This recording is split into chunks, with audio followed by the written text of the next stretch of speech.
ये पेंसिल मेरी है। नहीं, मेरी है। तुम झूठ बोल रहे हो। ये पेंसिल मेरी है। मैं क्यों झूठ बोलूं? तुम झूठ बोल रही हो। मुझे मेरी पेंसिल वापस दे दो। पर ये मेरी पेंसिल है। अब क्या हुआ? तुम दोनों किस चीज को लेकर झगड़ रहे हो? दादी माँ, ये पेंसिल मेरी है। नहीं दादी माँ, ये पेंसिल मेरी है। मुझे दिखाओ, मैं तुम्हें बताती हूँ ये पेंसिल किसकी है। ये पेंसिल मधुरा की है। हाँ, मेरी पेंसिल। लेकिन मेरी पेंसिल भी ऐसी ही थी दादी। मुझे पता है हर्ष, लेकिन ये पेंसिल मधुरा की है। कैसे दादी? आपको कैसे पता कि ये पेंसिल मधुरा की है? मधुरा लिखते लिखते पेंसिल मुंह में डालती है तो उसके दांतों के निशान पेंसिल पे गड़ जाते हैं। ये देखो, यहाँ निशान है। हाँ है। और हर्ष, शायद तुम्हारी पेंसिल कहीं खो गई हो। मैं तुम्हें नई पेंसिल देती हूँ। ठीक है दादी। दादी, आप तो बहुत होशियार हैं।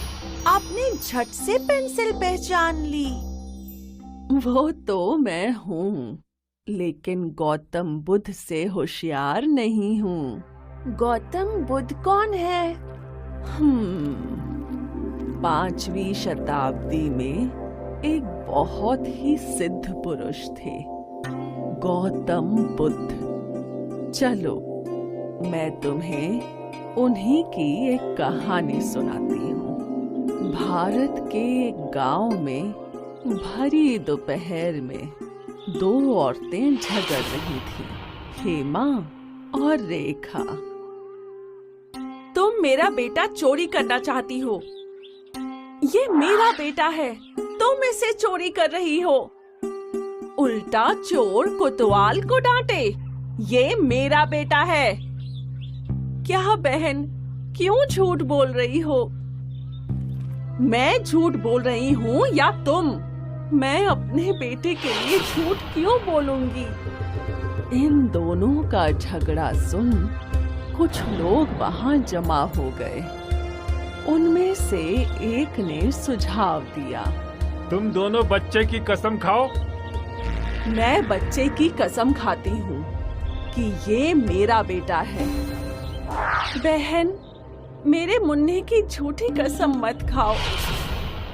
ये मेरा मुन्ना है। सभी लोग उलझन में पड़ गए कि आखिर ये बच्चा है किसका। अंत में वो दोनों औरतें बच्चे को लेकर गौतम बुद्ध के पास गई। गौतम बुद्ध अपने ज्ञान पेड़ के नीचे बैठे थे। दोनों ने उन्हें अपनी समस्या बताई। इसका उपाय बहुत सरल है। गौतम बुद्ध उठे और उन्होंने एक लकड़ी की सहायता से दोनों औरतों के बगल से एक बड़ा सा गोला बना दिया। ये क्या है महाराज? ये तुम्हारी समस्या का समाधान है। वो कैसे महाराज? तुम बच्चे का हाथ पकड़ो और तुम पैर, और दोनों बच्चे को अपनी ओर खींचो। तुम दोनों में से जो भी बच्चे को अपनी ओर गोले के बाहर तक खींच पाएगा, इस बच्चे की माँ वही है। गौतम बुद्ध के कहने पर दोनों ने बच्चे को खींचना शुरू किया। कभी हेमा उसे अपनी ओर खींचती तो कभी रेखा। ये सिलसिला कुछ देर तक चलता रहा और बच्चा दर्द के मारे रोने लगा। बच्चे को रोता देख रेखा ने उसके हाथ छोड़ दिए और हेमा बच्चे को गोले के बाहर ले गई।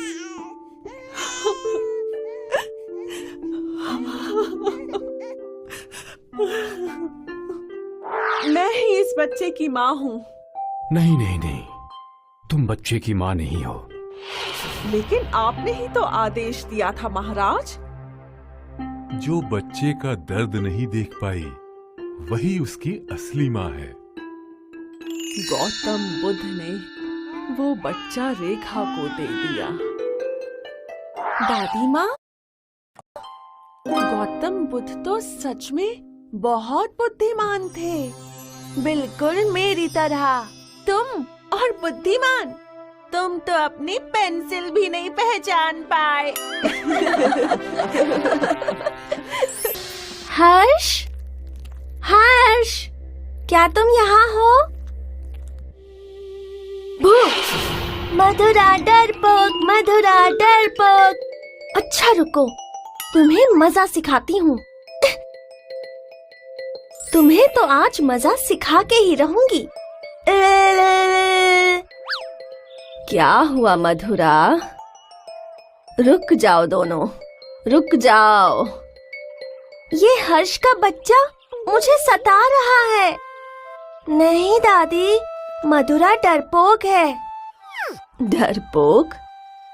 पर क्यों? नहीं दादी, ऐसा कुछ नहीं है। अच्छा, तुम बताओ हर्ष। मैं अंधेरे कमरे में छिपा था और जब मधुरा वहाँ आई, मैंने उसे डराया। मधुरा डरपोक, मधुरा डरपोक। तो ये बात है। चलो, तुम्हें एक डरावनी कहानी सुनाती हूँ। वाह दादी माँ, भूत की? डरो मत मधुरा, ये कहानी तुम्हारे लिए ही है। एक समय की बात है। किसी गांव में एक भूतिया कुआं था। लोग इस कुएं के आसपास भी भटकने से डरते थे। इस कुएं के पास एक बरगद का पेड़ था। इस कुएं की कई डरावनी कहानियां गांव वाले सुनाया करते। गांव का हर एक बच्चा, बूढ़ा, सब उस भूतिया कुएं से डरते थे, सिवाय एक के, शंभू लोहार। शंभू लोहार बहुत ही मेहनती था। वो दिन भर लोहा बनाया करता था। एक दिन शंभू अपने दो दोस्तों के साथ बैठा था। भाई, सुना है उस भूतिया कुएं ने एक और जान ले ली। पता नहीं कौन सा श्रापित भूत उस कुएं पे रहता है। भूत भूत कुछ नहीं होता, ये सिर्फ मनगढ़ंत कहानियां हैं। हाँ। अच्छा, तुम बहुत साहसी हो। अगर तुम्हें ऐसा लगता है कि भूत नहीं होते तो इसे साबित करो। चलो, शर्त लगाते हैं। क्यों नहीं, पर कैसी शर्त? तुम्हें आधी रात को उस भूतिया कुएं के पास जाना होगा और उसके पास के पेड़ के 10 पत्ते तोड़ लाने होंगे। हाँ हाँ, तुम्हें हर पत्ते के 100 रुपए देंगे, मतलब 10 पत्तों के 1000 रुपए। अरे वाह, इससे तो पूरे महीने का राशन आ जाएगा। मुझे तुम्हारी शर्त मंजूर है। और जैसा तय हुआ था, तीनों मित्र आधी रात गांव के चौराहे पर मिले। यहाँ से आगे तुम अकेले जाओगे? हम तुम्हारा यही इंतजार करेंगे। हाँ। शंभू आधी रात को अकेले निकल पड़ा। अंधेरा कुछ ज्यादा ही था और जंगल में भेड़िए भी चिल्ला रहे थे। शंभू को कुछ आवाजें सुनाई दी। तभी उसके बगल से एक सांप गुजरा। वो थोड़ा डर गया, पर वो रुका नहीं। वो चलता रहा और उसे भूतिया कुआं दिखा और फिर वो बरगद का पेड़। शंभू बरगद के पेड़ के पास गया और उसने पत्ते तोड़ने शुरू किए। 1, 2, 3, 4। अचानक उसे वहां पेड़ के अंदर कुछ चमकता दिखा। वो डर गया और फिर वो चीज बाहर आई। वो एक उल्लू था। ओह, उल्लू है। 4, 5, 6, 7, 8, 9 और 10। शंभू ने 10 पत्ते तोड़ लिए और वो वापस गांव की ओर लौटने लगा। अब वो पहले से ज्यादा खुश था। शंभू गांव पहुंचा और उसने वो पत्ते अपने दोस्तों को दिए। गिन लो, पूरे 10 पत्ते हैं। तुझे भूत ने कुछ नहीं किया? अरे भूत होता तो कुछ करता ना। मतलब? उस पेड़ पे या कुएं में कोई भूत है ही नहीं। वहां सिर्फ एक डरावना उल्लू रहता है, जिसे देख गांव वाले डर गए और उन्होंने उसे भूत समझ लिया। क्या? एक उल्लू? अब निकालो मेरे 1000 रुपए। हाँ, ये लो। हमारा तो फिजूल में दिवाला निकल गया। भूत वूत कुछ नहीं होता। तो समझी मधुरा, भूत वूत कुछ नहीं होता। हाँ दादी, डर सिर्फ हमारे मन में होता है। बिल्कुल सही। मैं तो पहले से ही किसी से नहीं डरता था। वहाँ देखो हर्ष, एक आम। हाँ, चलो उसे तोड़ते हैं।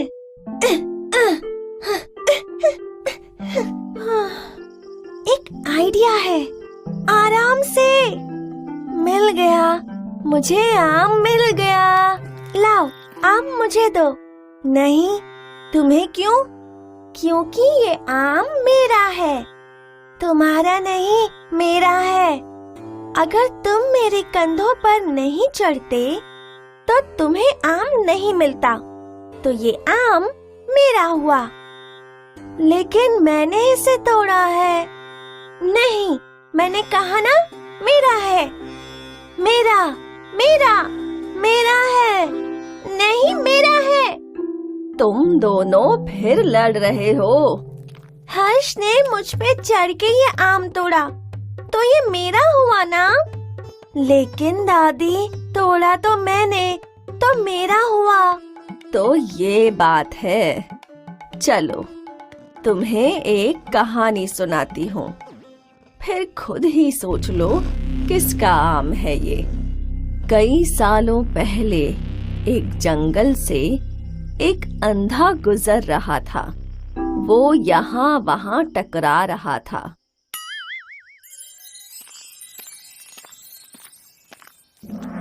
इसी जंगल में एक लंगड़ा भी था, जो बैसाखी के सहारे चल चल कर थक गया और एक पेड़ के किनारे बैठ गया। कुछ देर बाद वो अंधा उसी पेड़ के पास आया और एक पत्थर से टकराकर गिर गया। अरे क्या हुआ भाई, तुम ठीक तो हो? हाँ, ठीक हूँ। मुझे तो इसकी आदत हो गई है, जन्म से ही अंधा हूँ ना। मैं भी तुम्हारी ही तरह हूँ। क्या तुम भी अंधे हो?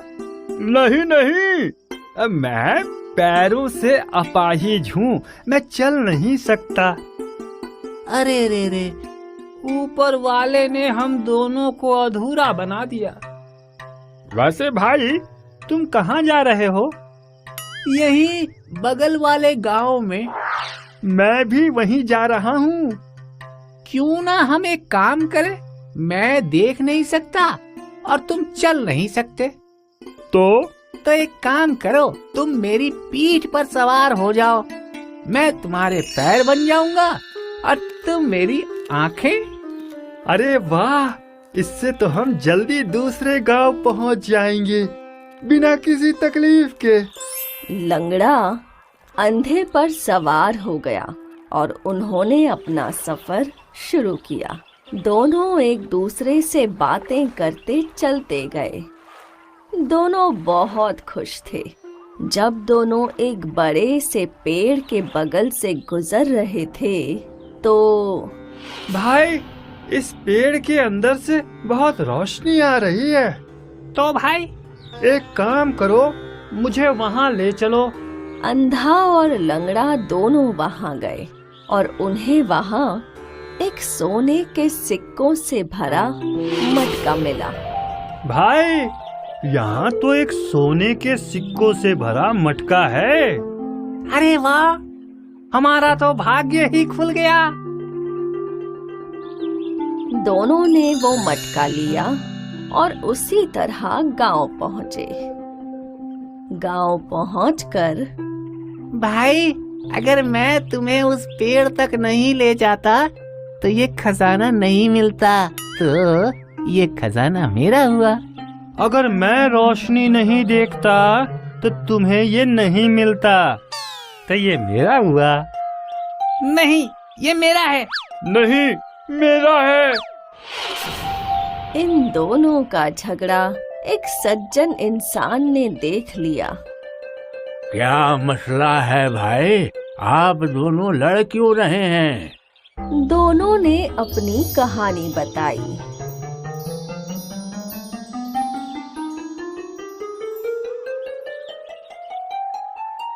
भाई, इसमें लड़ने की क्या बात है? आप अगर खजाना नहीं देखते तो ये उस खजाने के पास आपको नहीं ले जा पाते। आप दोनों एक दूसरे के बगैर ये खजाना नहीं पा सकते थे। तो ये खजाना आप दोनों का बराबर बराबर का हुआ। आप दोनों इसे आपस में बांट लें। अंधे और लंगड़े दोनों ने खजाना आपस में बांट लिया और वो दोनों हमेशा साथ खुश रहे। तो इस कहानी से क्या सीख मिली तुम्हें? यही कि हमें अपनी चीजें आपस में बांट लेनी चाहिए और हमें लड़ाई नहीं करनी चाहिए। बहुत अच्छे मेरे